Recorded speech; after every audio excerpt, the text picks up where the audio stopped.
Така, почитувани, ние сме назад во студиото. Продолжуваме со уште еден блок, јас и колешката Кристина Атовска, како што забележавте со нас е и колегата Дејан Андоновиќ, но пред да преидеме на анализа од настаните од светот и регионот, односно она што конкретно ќе го зборуваме малку подоцна, претходно предлагам да го погледнеме прилогот на колешката Ива Трајковска, кој што е уште еден во низата од хуманитарните акции кои што ги спроведува Еден ТВ во соработка со маркетите Тинекс.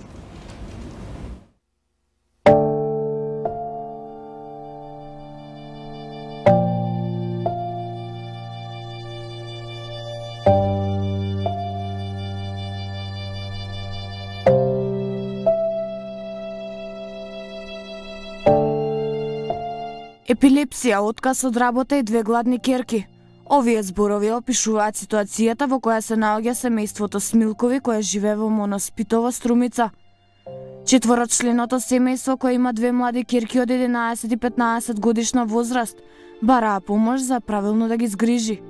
Мајката Милена Смилкова е неработоспособна, бидејќи од мали години се бори со епилепсијата, а таткото Сашо Смилков неодамна ја загубил работата. Младите девојчиња не се појавија пред камерата на Еден ТВ, но болката за нив кај нивните родители беше очигледна. Мути нема, не, знаеш како, ние сме застане така, невработени, и он невработена, болна, подлекува се. Од што е болна? Епилепсија. Епилепсија. Како се снаоѓате до сега со епилепсија? Как се не како? Как да кажам? Мјалкам шиите, цепам дрва, анџак, мал. До сега тоа го работевте или работевте нешто друго? Не. У комуналното работа ако морти, но исклучијаме и така. Зашто ви исклучи? Тек да знам.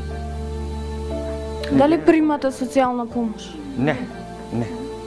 Не, од толку години не. Кото негата ми ја исклучија. И негата исклучија не. Од кога ви е исклучија негата? Ја од 3 години веќе. На што трошите најмногу колку пари? Најмногу за децата. За децата најмногу. По 100 динара, 150 динара, се плати, се дава. Како помош од граѓаните, што би побарале? Како најнеопходно, што ви е најнеопходно? Нешто најмногу што ви е потребно сега? Потребно? За да земам најмногу, нега најмногу да земам. За да можем лековите да си иземам. Вие дали барате работа? Барам јас работа. Верете, ви благодарам. Нешто друго да додадете? Што друго? Што друго да кажем? Това е.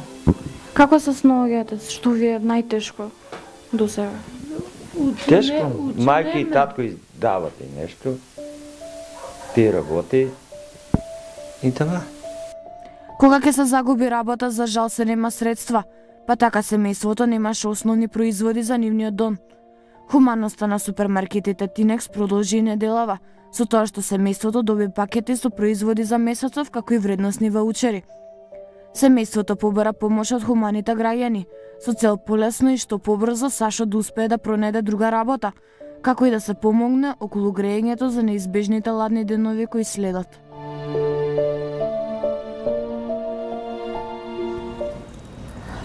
Еден назад во студиото, по прилогот кој го погледнавте, се враќаме со колегата Дејан Андоновиќ.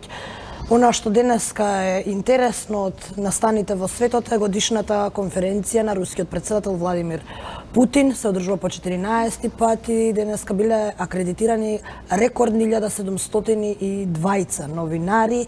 Траеше приближно 4 часа.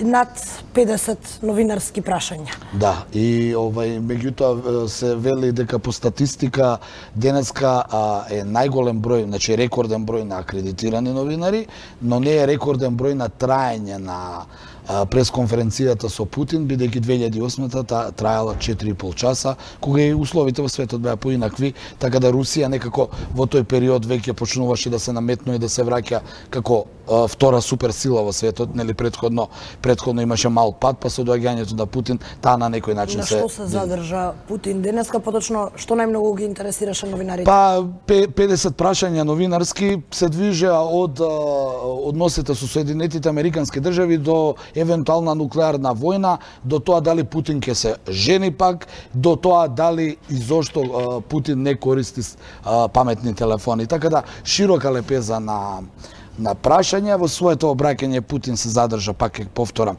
на актуелната состојба во светот. Тоа беше главно опасноста од тој предупреди дека светот се наоѓа во тешка состојба и дека се наоѓа до преднуклеарна војна на некој начин, дека би било многу неодговорно и опасно доколку не се преземат мерки за да не дојде до некакви несакани последици, и го предупреди светот самиот, како што рече, дека очигледно не сме свесни која би била последицата од евентуална нуклеарна војна. Повика и на разум. Повика и на разум, меѓутоа јас морам да дадам мала додавка у тоа дека сепак ние не можеме да влијаеме, се знае кој би можел во светот, нели, да предизвика такво нешто, а Путин е еден од тие. Во секој случај, тој се осврна и на односите со Трамп, што се исто така актуелно, и самиот призна дека никогаш не биле полоши, дека се на дното на односите помеѓу Соединетите Американски држави и Русија, дури во неговата своевиден пресврт, бидејќи на почетокот. Изненадување може. Значи, не е изненадување односите Вашингтон-Москва, но изненадување односите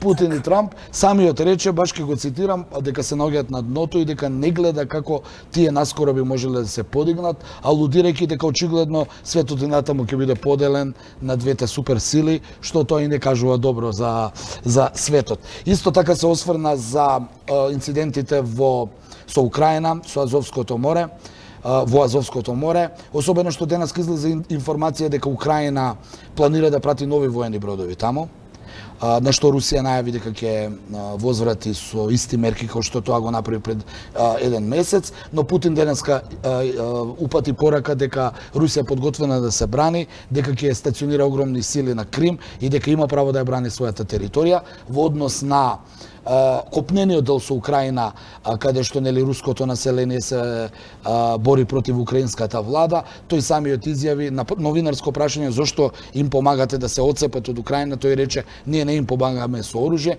но им даваме поддршка, бидејќи воспротивно Киев и неонацистите од Киев ќе ги прегазат.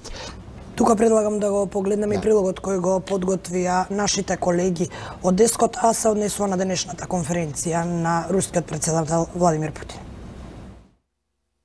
За време на традиционалната годишна пресконференција, рускиот претседател Владимир Путин ги спореди агентите на тајните служби со новинарите. И едните и другите работат со информации. Еден од новинарите во салата го искористи своето време за прашање и го поздрави претседателот, кој долги години работел за КГБ, по повод денешното одбележување во Русија на денот на припадниците на безбедносните сили. Благодарам, ви честитам и на вас. Кај нас во разузнавањето, контраразузнавањето, информацијската дејност, работите се исти. Фактички станува збор за една и иста работа – информација. Вие се занимавате со информации и разузнавачките служби се занимаваат со информации. За денешниот настан се акредитирани повеќе од 1700 новинари од речиси сите руски региони, како и од Азија, Европа и од Америка. Ова е 14-та годишна пресконференција на Путин од како дојде на власт во 2000-та година. Така, пред само да преидеме на муабетот, од режијата колегите ни известија дека имаме веќе еден гледач на линија, кој што ќе го вклучиме во оваа прилика и ќе претпоставуваме има коментари или мислења на темата, така што повелете. Коментари или мислења на темата, повелете. Добар ден. Да, вие сте во програма, повелете. Добар ден. Вака сега, пет ме информирани дека имала средба Ципра со Путин. Пред колку беше, 2 недели или кога беше? Добро. А дали овој новинарот што вие сега го заборев името, доста Дејан Андоновиќ, колегата. Да, доста е квалитетен и би му поставил 2 прашања. Првото прашање е дали постои можност да добил директива од Путин да не помине през Панскиот договор, доволно е 2-3 пратеника таму колку треба, да не дигна 2 прста и да пропадне преспанскиот договор и целиот циркус што ни се случува кај нас овдека, ова пазарење со пратеници и така натака. И второто прашање, дали мисли Дејан Андоновиќ како голем познавач на политиката како новинар, дали мисли дека доколку не беа потребни овие гласови од ВМРО од 8 души што беа, дали воопшто ќе дојдеше до закони за помирување и ова што беше последниот скандал што бара 50 евра на новинарите, овој Љупчо Арнаудов, всушност покажува дека е спремен за корупција и дека кој знае колку побарал за да дигне 2 прста, за разлика од другите. Така, во интерес на времето тука би ве прекинале, ги слушнавме вашите прашања, еве сега во оваа прилика ќе добиеме одговор. Моќен ли е толку Путин да саботира? Јас лично не верувам дека Путин може прво да си дозволи да побара од Ципрас такво нешто. Сепак Путин е многу поголем како лидер и политичар во светот и представува една супер сила, а Грција е сепак една, да кажеме, регионална сила. Не верувам дека би се дозволил да побара такво нешто, да се спушти на такво некакво ниво. Не забораваме руското влијание. Второ, не верувам дека Ципрас како човек на западот би дозволил преку него да оди тоа руско влијание, евентуално руско влијание. Така да гледачот одговорот е дека лично не верувам. Сега многу е тешко нели да претпоставиме, но според односот на ситуацијата и на силите, лично не верувам дека Путин би можел, прво би си дозволил такво нешто преку Ципрас, а второ и Ципрас би дозволил, бидејќи да не забравиме Ципрас е сепак прозападен човек. Според односот на силите многу е пологично да Путин тоа да го бара од опозицијата грчка, а не од оној кој го потпиша договорот. Обично тоа не го бараат големите лидери, лидерите даваат политички насоки, а после тоа работат разузнавачките служби. Така, овде би сакала само да истакнам и еден од минатата година, годишната конференција беше исто така многу интересна во Русија и таа траеше од прилика околу 4 часа, меѓутоа тогаш беше предизборје во Русија, имаше 8 кандидати, тоа е двојно повеќе од претседателските избори во Русија во 2008 година и она што беше интересно е дека во публиката седеше и еден од против кандидатите на Путина, тоа е новинарката која стана многу популарна во Русија, Ксенија Собчак, и која доста интересни прашања му постави во однос на тоа дали имаат шанси да се тркаат против Путин кога изборите се веќе, односно резултатите од изборите се веќе известни. Путин има многу интересен начин на одговарање на новинарски прашања, особено на оние кои не му се допаѓаат. Морам да кажам, одговара со доза иронија, па дури и возвраќа со прашања и некој такви некој однос кој може би е помалку и сатиричен, но сепак нагласувам дека такви му се одговорите само со оние новинари и оние прашања кои помалку и ќе го замислат оние кои ги сметаат за владини, сепак ги поздравува прашањата. Во ова прилика ќе погледнеме рекламите, а потоа се враќаме повторно назад во студиото со мене колегата Баневски и нашиот денешен гостин Виктор Грозданов.